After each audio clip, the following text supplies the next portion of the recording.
Welcome to the North Dakota Teaching Podcast.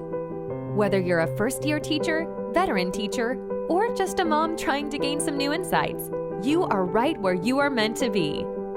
Kayla Durkin, founder of the Blossoming Teacher course, is passionate about helping new teachers blossom into the teacher they were born to be. Kayla wants to help inspire teachers to be their best self, whether that means sharing about personal or professional development, self-care, or the latest and most effective teaching strategies.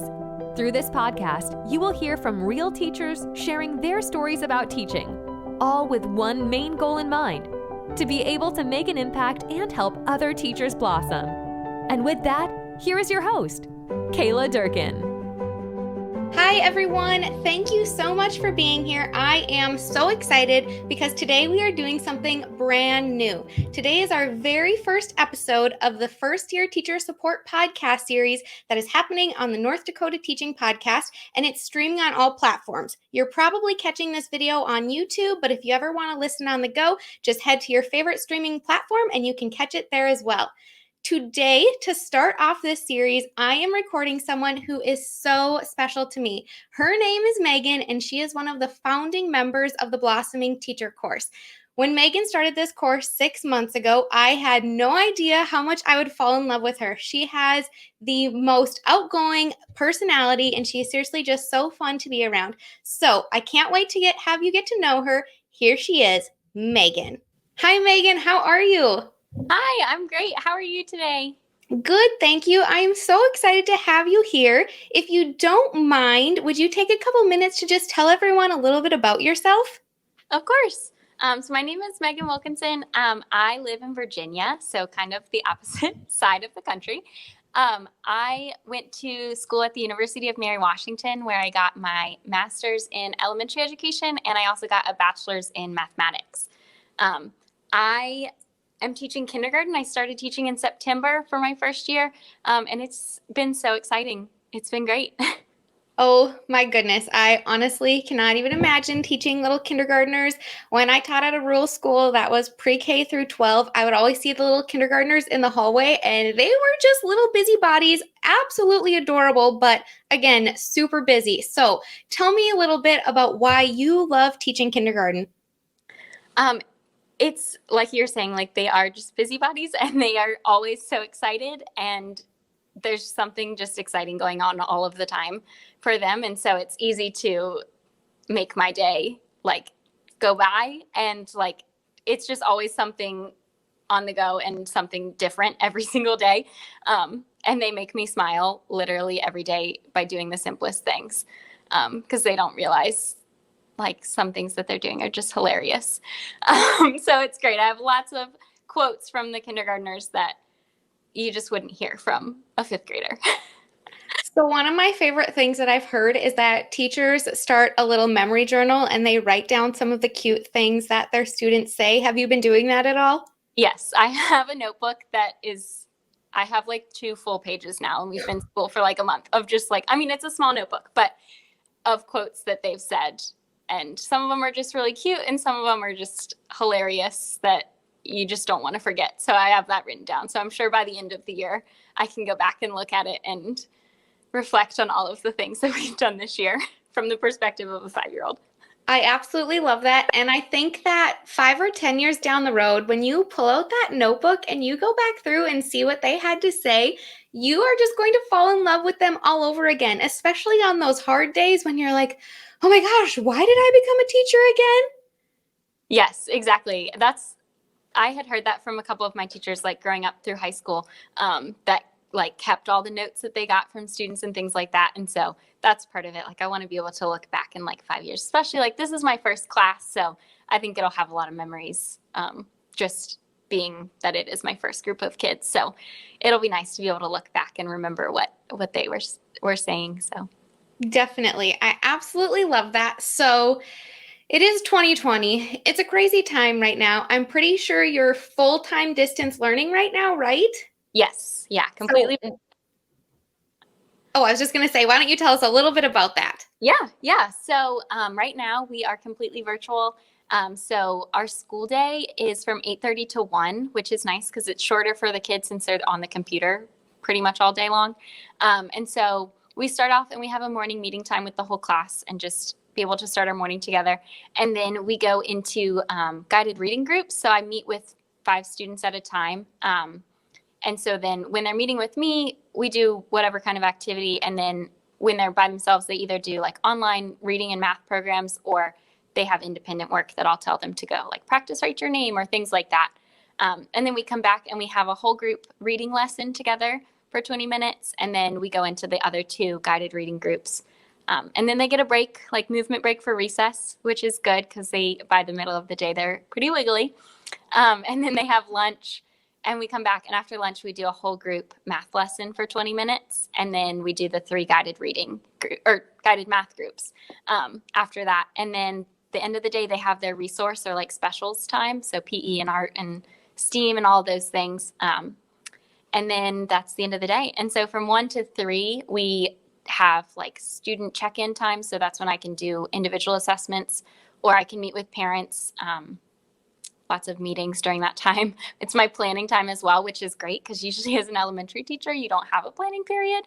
So it's great to be able to like get my things done in that 2-hour time frame after school ends. And then it's still only 3:00 and I'm not staying super late after school, which is great. I love that. So it sounds like you have a lot going on throughout your day. Things are always changing. It sounds like about every 20 minutes, something new is happening. So do you feel like your day goes by really fast, or do you feel like it's kind of long being on the computer?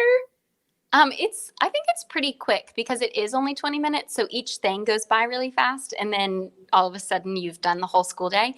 And then in that middle, we do have the recess and lunch, which is nice. So I kind of get a break to like, if it has been a long morning of like, they're just not getting it or just things are not going as planned.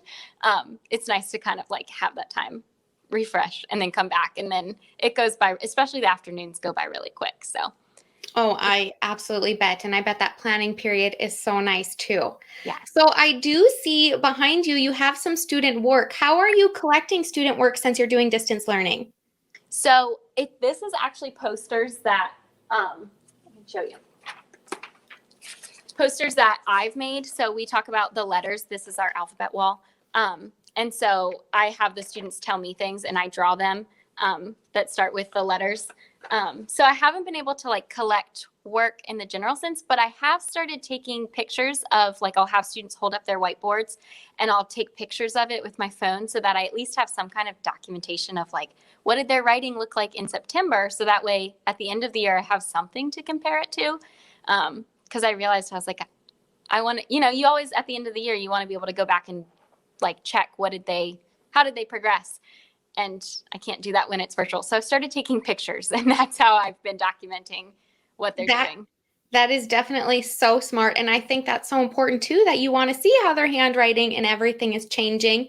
When I was doing distance learning last spring with my students, I was using Google Classroom. I'm not sure what platform you're using. So for a lot of Turnitin stuff, if we just wanted students to show their work or whatever it was, we'd do the same thing, except we'd have them use their webcam, take a picture of themselves holding their work, and then submit it. So it is such a good idea, especially if your school isn't doing something like the mail, trying to have student or parents bring in work. So I love that you are capturing their documents so that you can share it with them at conferences or whenever that comes up too.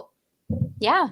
So I'm sure it's going pretty well. Do you have any big wins during distance learning right now? I'm pretty proud of like the community that my kids have formed and like in our class.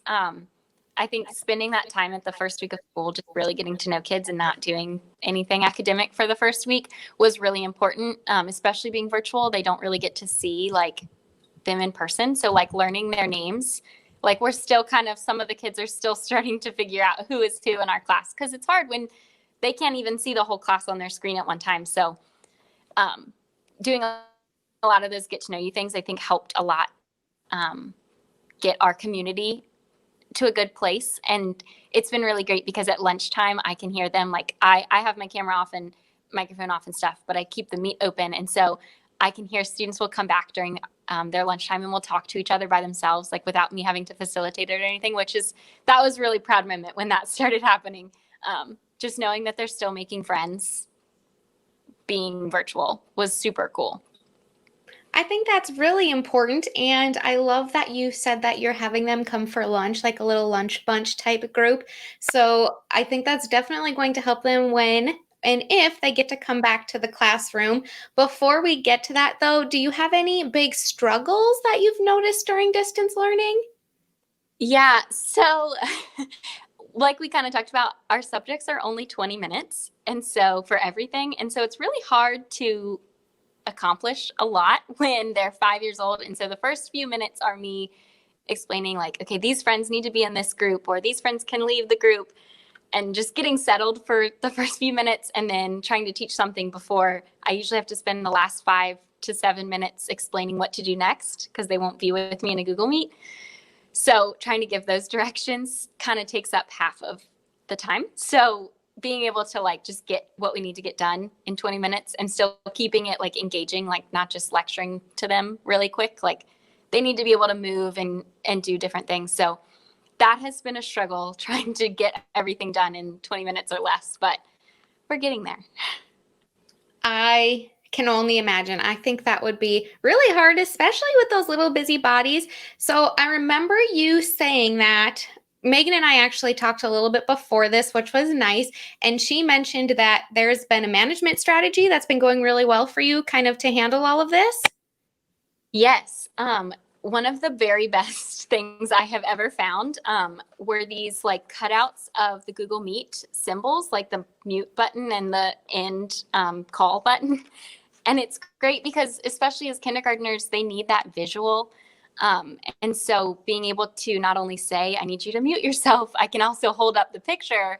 And so they can find it easier on their computer if they look at me and say, here's this red button. Can you find a red button? And so that has been super helpful. I was really impressed. A lot of the students learned within the first day of school, like what the mute button was and how to do it. So that was super helpful and has made the time go by much easier because I can keep talking and sometimes just hold that picture card up and the students know they need to mute themselves and I can keep going. So that has been a lifesaver. That is honestly, seriously genius because I can't even imagine the first couple days when you're like, no, it's in the bottom corner. Nope, not that one. Nope, one over. So I love that. I think that's super helpful. And kudos to whoever thought of it. Do you know who you got that idea from?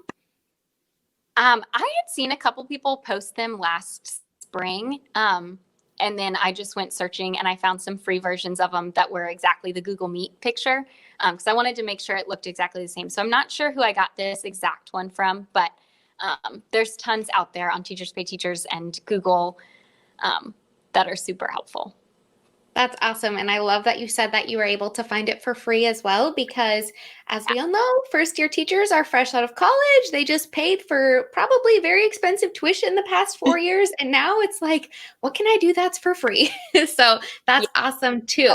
Well, I know we talked a little bit about it just a bit ago, but do you think you're going to get back into the classroom anytime soon? Yeah, so actually last week, our school board announced that pre-K through third grade students are returning in person on the 12th. So this is my last week of virtual teaching, which is crazy because I feel like I've finally just gotten it down and now we're going to change. So parents had the option, they could stay virtual if they wanted to, but most of my class has chose to come in person. So we'll do that on a hybrid model. So students will come in Monday, Tuesdays, and then do work asynchronously Wednesday, Thursday, Friday. And then the other group comes in on Thursday, Fridays and does their online by themselves work Monday, Tuesday, Wednesday. So you already have a pretty small group to start with, don't you? Yeah, I have 16 students in my class right now. And I think you maybe mentioned earlier, 5 are staying home, right? Yeah, 5 of my students will stay virtual, and then I'm going to gain a few because we have 2 teachers on our team that are going to teach virtually, and then 4 of us are staying to teach in person. And so any of the students that chose in person that are in the virtual teachers class are being moved. So we kind of are getting all new rosters starting next week. So I'll have a few students join that I haven't had before, and then a few students leave. So I think right now I will have 14 students total. That's a really good number. Yeah, it's super small. And then even smaller, it's half of them come on Monday, Tuesday, and half come on Thursday, Friday. So I'm only going to have like 7 students at a time, which is amazing. I've just never worked with a group, even When as they small as 14, 7. Yeah, sorry about that. When they say every student every day, you're truly going to be able to do that. Obviously, there are so many things that are not ideal about this situation, but the fact that you get such a small group of kids that you are going to be able to meet and teach to, that is incredible. I'm sure you're really sad about the couple who might be leaving you, but it's fun to know that you're going to get a couple new ones too. Yeah, it was definitely hard seeing that roster of some of my kiddos leaving. I mean, it's only been a month of school, but I already am in love with all of them. And so it's definitely going to be hard, but I know I'm going to love on those new students just as well. And my students, new teachers will love on them too. So Well, it'll I am work out. super excited for you. I'm excited that in just a week you get to be in person with them. Yes, it's going to be different. Yes, it's going to be whatever, but it's still just so exciting. So I'm really happy for you. Yes, me So, too. Thank you. with everything that has been going on, though, obviously, I'm sure your emotions have been all over the place the past. I mean, going back to last spring when you thought this could be a possibility. So, when you think of all these stressors, what keeps you wanting to teach?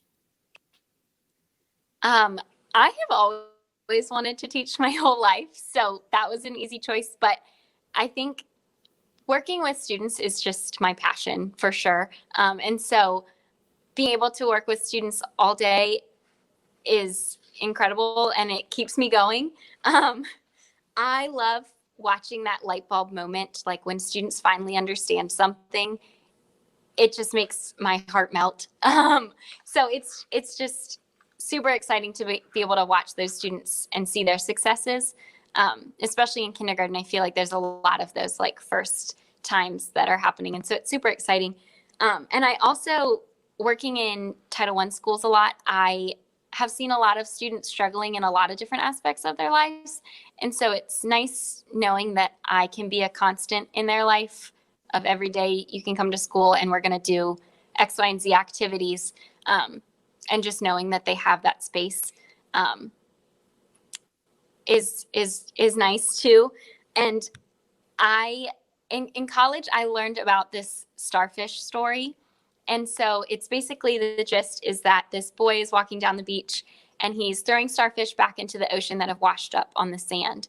And this old man comes by and he's like, "Why are you doing that? There's a million starfish. Like, what are you doing?" And he explains that even though maybe there are a million starfish on the beach, he's still made a difference to that one starfish that he just threw back into the ocean. And so knowing that I might not be the favorite teacher for all of my students, I probably won't be, but I'll make a difference in at least one student's life, and that's what keeps me going. So, first of all, that story is adorable, like heart Yeah. melting adorable. And second of all, I don't know how any student couldn't love you because you are so sweet. You're so true to yourself. And I just think that you are phenomenal in every aspect. So, I think your students are definitely lucky to have you. I think they're just so lucky that they have someone who cares so much about them, who's willing to put in the time and the effort to be a better version of themselves every single day. So, I think you're doing a great job. And thank you for sharing that story because I think that's going to touch a lot of people and kind of make them see things in a new light. So, Yeah, Meagan, I love that. oh, sorry. I'm like the worst, especially with this virtual thing, but I cannot believe how fast our time has already went. You know, I have a final question for you, but before we get into that, is there anything else you want to say to anyone today? Um, Definitely just keep going. I know it's really hard, especially with this year being so different for first year teachers. For anybody, it's really hard, but I think especially for first year teachers, it's hard because nobody really knows what they're doing. So it's hard to navigate that, but it gets easier for sure. So just keep going and you'll figure it out. That's absolutely perfect. So, to end our interview today, what advice do you have for other first year teachers besides that awesome advice that you just gave? I think definitely for kinder preachers, I'm sure it helps other grades too, but for sure, those young students, having visuals and movement incorporated in all of your lessons is so important.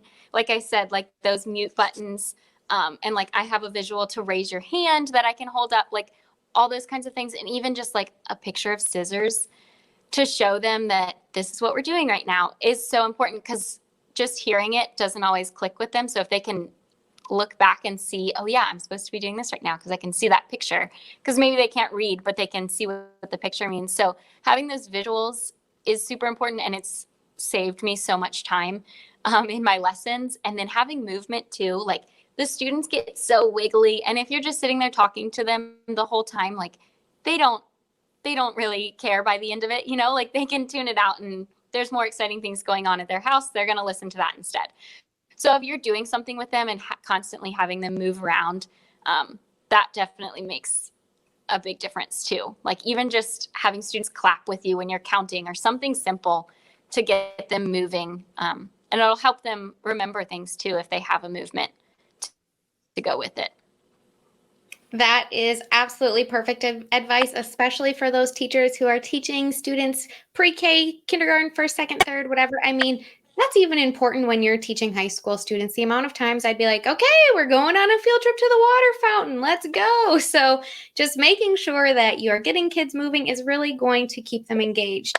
Well, Meagan, I absolutely love getting to chat with you today, and I am pretty sure that everyone else that watches this or that listens to this is going to be in love with you too. So if they want to follow your teaching journey, do you have any sort of platform that they can follow you on? Of course, yeah. So I have my teacher Instagram is Wilkinson's Wonderful Littles on Instagram, and then my Twitter is Miss Wilkinson 8.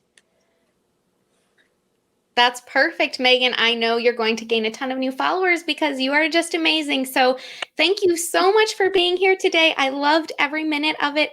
And again, if you ever need anything, just let me know. Thank you so much for having me. Yes. See you later.